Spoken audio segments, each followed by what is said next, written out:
मध्य प्रदेश के जबलपुर में इन दिनों आयुर्वेद कॉलेज मैदान में श्री राम भद्राचार्य जी की राम कथा चल रही है और उन्होंने कहा कि बिना ईश्वर की कृपा की विद्या नहीं मिलती। यह भी सही है कि यदि विद्या भगवान की बजाय संसार से जुड़ती है तो विवाद मद अहंकार उत्पन्न करती है। इससे उलट विद्या यदि भगवान से जुड़ जाती है तो ब्रह्म विद्या बन जाती है। राम कथा का सूत्र है कि हमारा बचपन प्रबुद्ध हो, जवानी शुद्ध हो, बुढ़ापा सिद्ध हो। उन्होंने कहा विद्या से यदि भक्ति ना आए तो विद्या किसी काम की नहीं। श्री राम जी की भक्ति ही गंगा है। जीव अपने जीवन की नाव इस गंगा में उतारता है तो भवसागर पार हो जाता है। भगवान ने केवट का जो मंगल किया वो अद्भुत मंगल था। भक्ति पक्ष में हठ करना ही चाहिए। केवट ने हठ किया और तर गया। भगवान से सबने मांगा, ब्रह्मा जी ने मांगा, शंकर जी ने मांगा, भरत जी ने मांगा, लक्ष्मण जी ने मांगा, हनुमान जी ने मांगा, लेकिन केवट ने कुछ नहीं मांगा। उसे बिना मांगे मिला। इसका कारण उसकी 9 प्रकार की भक्ति है। उन्होंने कहा जिस तरह गंगा जी में स्नान करने से तन शुद्ध हो जाता है, ठीक उसी तरह राम प्रेम की गंगा में स्नान करने से मन भी पवित्र निर्मल होता है। किसी के प्रति बुरा ना सोचना, यही निर्मल मन की परिभाषा है। उन्होंने कहा कि 108 दिन 108 बार हनुमान चालीसा का पाठ करें तो वह शक्ति आ जाती है। तो गुरु जी ने कहा बचपन प्रबुद्ध हो, जवानी शुद्ध हो और बुढ़ापा सिद्ध हो। और जब किसी में गुण नहीं है तो मैं कहाँ निंदा कर रहा हूँ।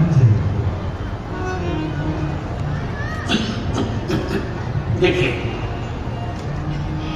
एक बात अभ्यास कर लीजिए। वामन वेद विभाग भूषता श्रीशैल में मल्लिकार्जुन, देवात्मका मस्तक के मस्तक पर गंगा जी, विश्वनाथ मानस, भाले बाल विधु मस्तक पर बाल चंद्रमा, सोमनाथ में सौराष्ट्र में सोमनाथ, गले थे गर्दन, गले में विष, उज्जैनी के महाकाल, ईश्वर शिव व्यासराज जिनके हृदय पर व्यासराज है, सर्पों के राजा, ये नागेश्वर, कालिकावन में नागेश्वर, सोलम भूति विभूषण है, भस्मी जिनका आभूषण है, परनी में वैद्यनाथ,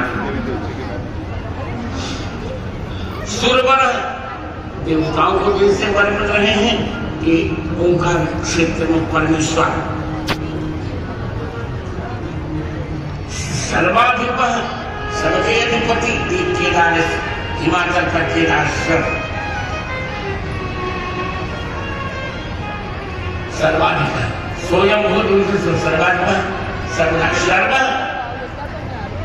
ये डाकिनी में भीमशंकर पापहारी, सर्वगत ये त्र्यंबकेश्वर सर्वव्यापक, शिव ये भूषणेश्वर शिवालय में,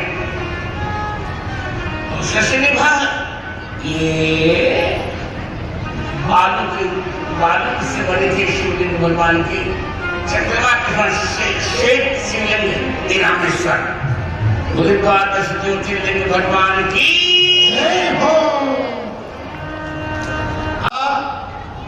तपस्या के द्वारा भक्त बनाम आत्मदर्शन करता नाम ऋषि नाम अपनी सप्तमा।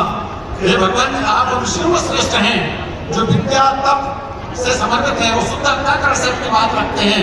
वो उसका अनुभूति हुई तब जब आप वर्णन कर रहे थे उभय वेद की स्वभावा। अभी तक यह विचार किया जा रहा था 500 वर्षों में केवल राम लक्ष्मण ही उभय वेद धारण करके आ गए हो, किंतु आपने एक ऐसा विचार दिया जिससे हृदय गदगद हो गया कि 2 ब्रह्म के रूप में। अभी तक सीता जी को लोग माया कहते थे, प्रकृति कहते थे, किंतु आपने एक नई स्थापना की और वो स्थापना भी ऐसी वैसी स्थापनाएं नहीं है। आपने कहा कि सच्चिदानंद ब्रह्म के रूप में राम जी और संविदानंद ब्रह्म के रूप में सीता जी यहाँ पर जनकपुर में दोनों एक साथ रहते हैं। इमाम चिंतितो सभाम निखिल कथाम तो भगवान